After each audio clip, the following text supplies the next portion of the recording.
반갑습니다. 이번 시간은 중세 국어를 살펴보도록 하겠습니다. 자, 중세 국어 여러분들 중학교 때 배웠던 내용을 앞에 잠깐 언급하겠습니다. 이게 고등학교 중세 국어로 그대로 이어지거든요. 자, 현대에도 분절 음운, 비분절 음운 있었습니다. 근데 중세 국어 역시 똑같은 방법으로 설명합니다. 분절 음운이라는 것은 자음과 모음을 뜻하는 거예요. 그래서 중세 국어 자음부터 시작하겠습니다. 자, 자음이 처음 만들어지는 원리가 존재합니다. 그게 여러분들 중3 혹은 중2 때 이미 배웠을 거예요. 그게 뭐였습니까? 가장 기본적으로는 상형의 원리입니다. 상형의 원리. 두 번째는 가획의 원리. 여러분들 기억나실 겁니다. 그러면 상형이 뭡니까? 모양을 본떴다고요. 그러면 무엇의 모양을 본떠서 자음을 만들었느냐? 우리 발음 기간에 모양을 본떠서 기본자를 만듭니다.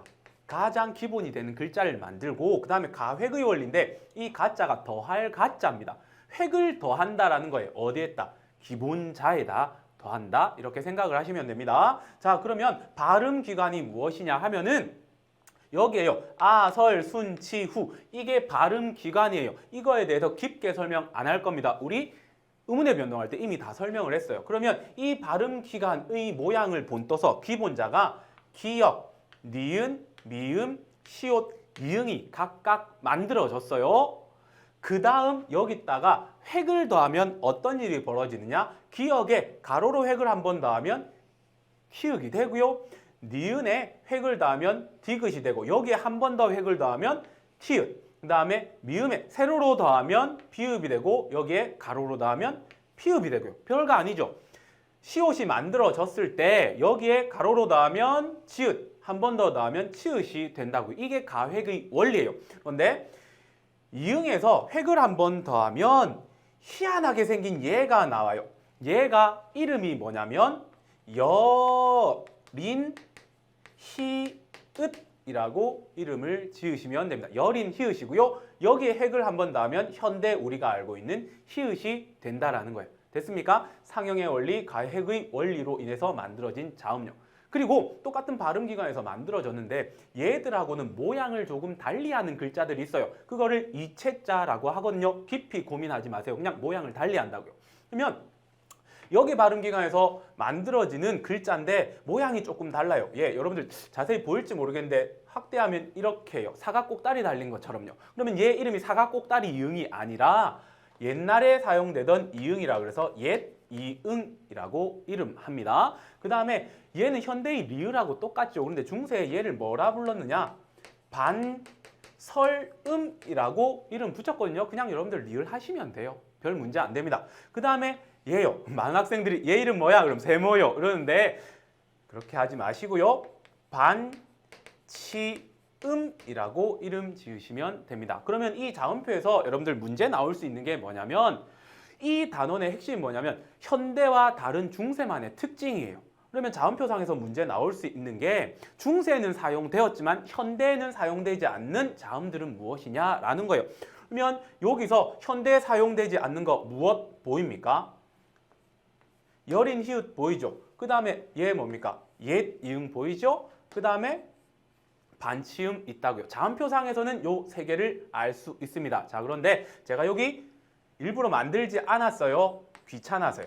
얘 있습니다. 얘가 뭐냐면 비읍 밑에 동그라미가 하나 있는 거 있죠. 얘를 뭐라고 하냐면 순경음 비읍 혹은 비읍 순경음 이렇게 명칭합니다. 옛날에는 이러한 글자, 자음이 사용됐어요. 하지만 현대에는 사용되지 않습니다. 간단하게만 알아두시면 돼요. 이거 나중에 훈민정음 어제 서문에 가면 확인시켜 드릴게요. 다시 한번 정리합니다.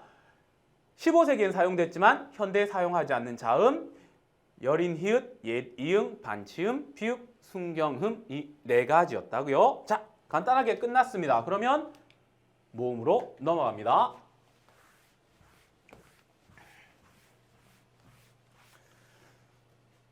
그럼 모음 역시요. 자음과 마찬가지로 만들어지는 기본 원리가 있다고요. 얘도 첫 번째는 상형의 원리입니다. 상형의 원리, 무엇인가를 본떠 만들었다는 거죠. 그래서 기본자를 만드는 거예요. 상형의 원리로 기본자를 만들고 그 다음에 이 만들어진 기본자를 섞어버려요. 그래서 합성의 원리, 요즘에는 합성의 원리라고 하고요. 조금 연세가 있으신 분은 합용이라는 말을 쓰실 거예요. 똑같은 의미입니다. 섞었다, 기본자를 섞었다 이해하시면 돼요. 자, 그러면 일단 상형의 원리부터 보겠습니다. 무엇을 본떴느냐? 하늘, 땅, 사람, 천지인을 본떴다고요. 그러면 천지인을 본떠서 어떤 기본자를 만들었느냐? 하늘을 본떠서 사람들이 요 글자를 만들었어요. 그럼 점 찍어 놓은 것처럼 보이죠? 얘 정확한 이름이 뭐냐면 아래아라고 명칭하시면 돼요. 더 이상 생각하지 마세요. 이렇게 이름 지었어요. 그 다음에 땅 모양은 평평하잖아요. 그래서 모음의예요. 우리가 알고 있는 그 의. 그 다음에 사람 본떠, 사람 이렇게 서 있는 걸 본떴어요. 그래서 이 모양을 만들었다고요. 그러면 이게 기본자예요. 더 작죠, 자음보다. 그 다음에 얘들을 섞습니다. 어떻게 섞느냐? 여기 보시면 얘랑 얘랑 섞고 얘랑 얘랑 섞어요. 그래서 의의 위에다가 아래아를 넣으면 현대의 오가 되는 거예요. 그러면 반대로 얘를 밑으로 내리면 어떻게 될까요? 우 이렇게 돼요. 그 다음에 이에다 오른쪽에다 아래아를 찍으면 현대의 아 모음이 되고요. 이 반대다 찍으면 어가 되는 거예요. 그래서 처음 합쳐졌다. 초출자 아, 오, 아, 우, 어가 만들어진 거예요. 되겠습니까? 그 다음에 여기에다가 아래아를 한 번 더 찍는 거예요. 그래서 다시 제자를 쓰는 거예요. 그러면 똑같이 요, 유, 야, 여 이렇게 만들어진 거. 여기까지가 여러분들 중학교 때 배웠던 기본 지식이에요. 그러면 제가 여기서 하나만 더 첨가할게요. 우리 현대국어의 단모음, 이중모음 배웠잖아요. 중세의 단모음은 아래아, 으, 이, 오, 아, 우, 어 이거밖에 없어요. 얘들이 단모음인 거예요. 그러면 이 모음표를 가지고 어떻게 문제가 나오냐면 현대의 단모음표에 이 두 가지 모음이 있었어요. 얘들은 현대에는 분명히 단모음이 돼요. 그런데 중세는 단모음에 없죠. 단모음에 없던 것은 어떤 모음이다? 이중모음이었다. 그래서 에와 에는 중세의 이중모음이었다. 이 정도만 알아두시면 돼요. 중세국어 문법은 굉장히 간단해요. 진짜 수학의 더하기 빼기 수준밖에 안 돼요. 응용이 불가능합니다. 자, 그리고 또 어떤 문제의 유형이 나타날 수 있느냐 하면은요. 되게 많이 들을 거예요. 모음조화, 모음조화, 모음조화. 그 모음조화가 뭔데요? 모음에는 두 가지 성격이 있다. 양성과 음성. 그래서 두 개의 글자가 합쳐진데 앞 글자의 모음이 양성 모음이면 뒷 글자는 양성 모음이 쓰이고 앞 글자가 음성 모음이면 뒤에 음성 모음이 쓰인다. 이렇게 알고 있죠. 그러면 양성 모음이 뭐고 음성 모음이 뭐냐고요? 그럼 여기서 설명드릴게요. 자, 양성 모음, 음성 모음 이렇게 두 가지 성격을 가진데 양성 모음은 자, 아래아, 단모음에서만 설명합니다. 아래와 그 다음에 오, 아예요. 그러면 나머지는 음성 모음이라고요. 으, 그 다음에 이, 우, 어 이렇게 음성 모음이라고. 그래서 끼리끼리 모이는 게 뭐? 모음조화라고요. 그러면 이 모음조화는요. 15세기 즉 중세에는 굉장히 엄격하게 지켜졌다. 이렇게만 알고 계시면 돼요. 엄격하게 지켜짐. 현대에는요. 아래아가 소멸됨으로써 이 모음조화가 잘 어겨지는 단어들이 나타나는 거예요. 잘 어겨진다라는 것을 문란하게 되었다. 이렇게 용어를 바꿔서 설명하시는 분도 있거든요. 즉 모음조화가 잘 지켜지지 않았다. 이 정도 이해하시면 됩니다. 그러면 모음에서 나올 수 있는 문제는 제가 다 짚어드렸습니다. 자, 그 다음요. 고등학교에 오면 이제 교과서에 비분절 음은 하나 나타날 겁니다. 여러분들 현대 국어에서 비분절 음은 뭐였습니까? 소리의 길이가 대표적이었죠. 물론 뭐 억양도 있고 몇 가지가 더 있습니다만 대표적인 건 소리의 길이였어요. 근데 중세에도 비분절 음운이 있다고요. 그게 무엇이냐? 성조라는 거예요. 여러분들 문제 100% 출제됩니다. 안 나온 적이 없어요. 그럼 이 성조가 뭐냐면 음의 높낮이를 나타낸다고요. 그러니까 여러분들 중국말 들어보면 흥시시시 흥용 흥용 뭐 이렇게 되죠. 왔다 갔다 아래 위 이렇게 왔다 갔다 하죠. 그게 성조예요. 이 성조를 통해서 말의 뜻을 구별해 준다고요. 이해되겠습니까? 자, 그러면 제가 이렇게 표로 그려놨는데요. 이것보다는 학교에서 어떻게 설명하실 거냐면 이렇게 대부분 다 그리실 거예요. 그러면 성조가 어떻게 나타나느냐? 자, 평성, 상성, 거성 이게 기본입니다. 이게 높낮이를 표현하는 말이에요. 이 평성은 어떤 성격을 지니냐? 낮은 소리 일정하게 이렇게 되는 거예요. 그 다음에 거성은 높은 소리예요. 높은 소리. 이렇게 되겠죠. 정확한 음가는 몰라요. 제가 15세기 아무리 나이가 많아도 15세기 살아보지 않아서요. 근데 상성은 뭐냐면 낮았다가 높아지는 소리. 뭐 이렇게 됐겠죠. 숭악합니까? 자, 그런데 이러한 성조를 글로 썼을 때 표시하는 방법이 있다고요. 그게 무엇이냐 하면은 방점이라는 거예요. 자, 아까 저기 표에 보면 있는데 글자 왼쪽에 점을 찍는 거예요. 점의 개수에 따라 평성, 상성, 거성이 구분됩니다. 되게 간단해요. 평성은 그럼 몇 개의 점을 찍느냐? 점이 없어요. 그래서 무점이에요. 점이 없다라는 소리예요. 글자 왼쪽에 점이 없으면 평성, 낮은 소리로 이렇게 하면 돼요. 그 다음에 거성은 한 점, 1점 이렇게 돼요. 한 점 혹은 1점, 점이 하나라는 거죠. 높이 난다. 그 다음에 상성은요, 점이 2개예요. 그래서 2점 됩니다. 점이 2개 찍혀 있으면 낮았다가 높아지는 소리구나 라고 생각을 하시면 됩니다. 그러면 잠시 여기만 볼게요. 요게 실제 예예요. 자, 보시면 활이라는 글자가 있죠. 글자 왼쪽에 보세요. 아무 점이 없죠. 그러면 얘는 뭐가 되는 거예요? 평성. 그러니까 활 뭐 이렇게 되겠죠. 정확한 음가는 없습니다. 왜? 기록되지 않았으니까요. 책으로 배웠어요. 저도요. 그래서 낮은 소리다. 그 다음에 글자 왼쪽에 이 두 글자들 보세요. 점이 하나씩 찍혔죠. 그러면 얘들은 높은 소리, 거성 되는 거죠. 거성. 그 다음에 밑에 보세요. 글자 왼쪽에 점이 2개 찍혔습니다. 이런 것은 낮았다가 높아지는 소리, 상성. 이렇게 구분하면 돼요. 겁나 쉬워요. 겁나 쉬워요. 그리고 마지막입니다. 입성이라는 게 있습니다. 이거를 학교에서 설명하시는 분도 있고 설명하지 않으시는 분도 있는데 일단 전 하고 가겠습니다. 입성이 뭐냐면 이런 말들은요. 말을 조금 밀어서 끌어서 발음할 수도 있어요. 그런데 이 입성은요.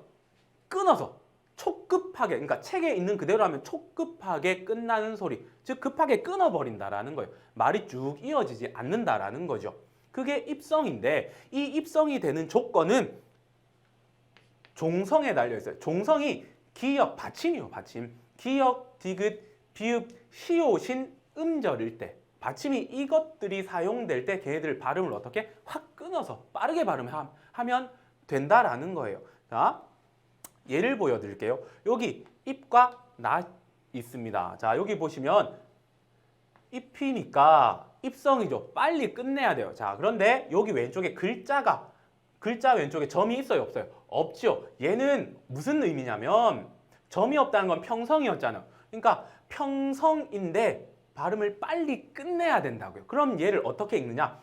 평성적 입성 이런 용어를 사용해서 설명할 겁니다. 자, 그 다음에 여기 보시면 점이 2개죠. 상성이라는 소리예요. 그런데 받침을 보니까 디귿이잖아요. 입성이죠. 그러면 상성적 입성 이 정도만 알아두시면 돼요.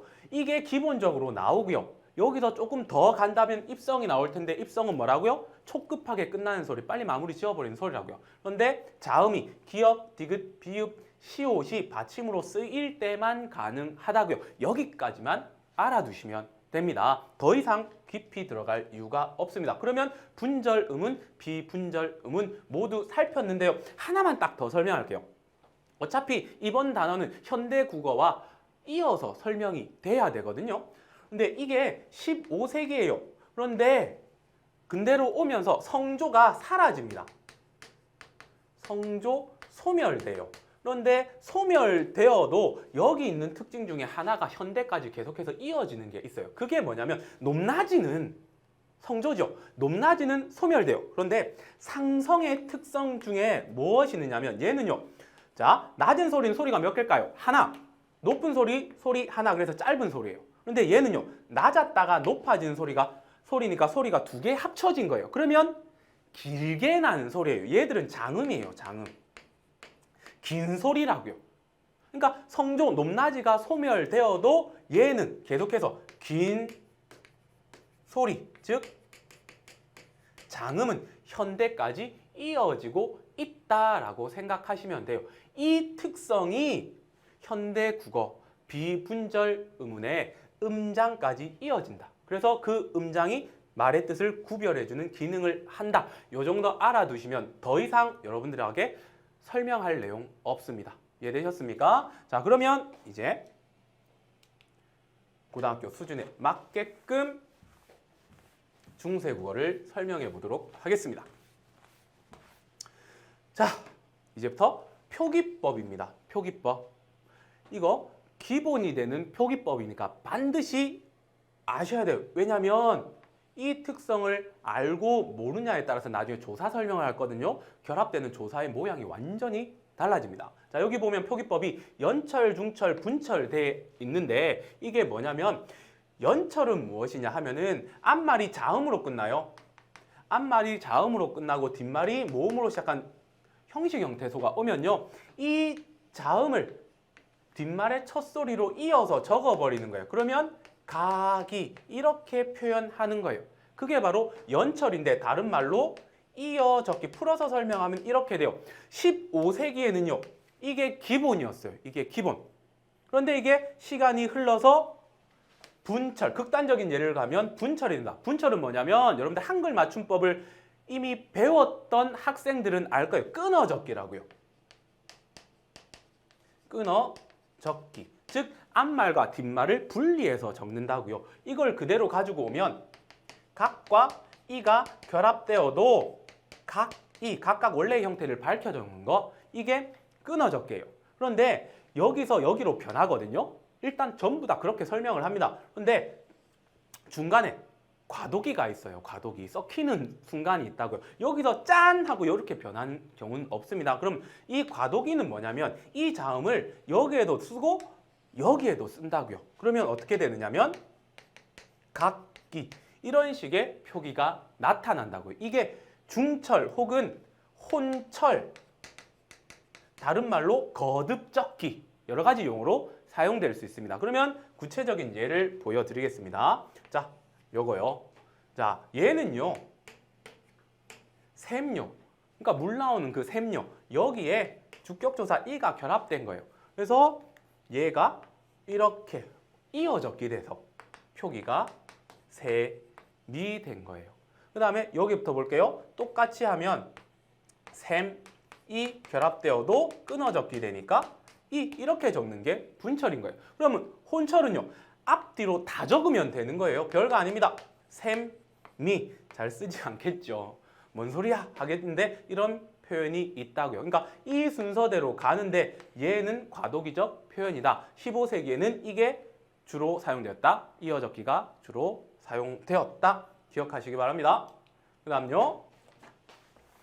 종성표기입니다. 종성표기가 뭐냐? 쉽게 갑니다. 받침표기요. 받침표기. 일반적으로 사용되는 거. 팔종성 가조경, 즉 몇 개가 쓰였다? 8개 쓰였다. 그래서 팔종성 가조경이라고 말씀하시는 분도 있고 그냥 끊어서 팔종성법이라고 말씀하시는 분도 있습니다. 똑같다고요. 자음이 몇 개? 받침으로 사용됐다? 8개. 그 8개의 종류가 기역, 니은, 지읒, 리을, 미음, 비읍, 시옷. 그 다음에 이 이응은요. 자음표에서 배웠던 옛 이응입니다. 기억하시기 바랍니다. 자, 그런데 이거 가지고 여러분들 무엇과 비교시켜서 함정을 파느냐면 현대국어에 음절의 끝소리 규칙이 있지요. 음절의 끝소리 규칙. 음절의 끝소리 규칙에 발음되는 자음이 몇 개였어요? 기역, 니은, 디귿, 리을, 미음, 비읍, 이응역 거의 유사하죠. 하나 차이점이 있습니다. 그게 뭐냐면 시옷이에요. 여기는 시옷이 받침으로 쓰였어요. 얘는 시옷이 발음이 안 돼요. 이거 가지고 얘를 여기다 넣어가지고 장난을 치십니다. 잘 구분하시고 눈으로 확인하시기 바랍니다. 자, 그리고 또 하나 특성은 여기에 현대에서는 디귿과 시읒이 발음이 똑같아요. 똑같아요. 그러니까 음절의 끝소리 할 때 디귿으로 발음되죠. 자, 중요한 거는 그게 문제가 아니라 중세 8개의 받침으로 사용됐으면 디귿과 시옷이 엄격히 구별되어 쓰였다고요. 디귿으로 받침이 쓰일 때랑 시옷으로 받침이 쓰일 때는 그 뜻이 달랐다고요. 구체적인 예가 이겁니다. 디귿이 사용됐을 때 무엇은요? 불능, 그 다음에 시옷이 사용됐을 때는 연못이라는, 이게 못지자거든요. 연못이라는 뜻으로 완전히 달랐다는 거, 이거 하나 기억해 두시기 바랍니다.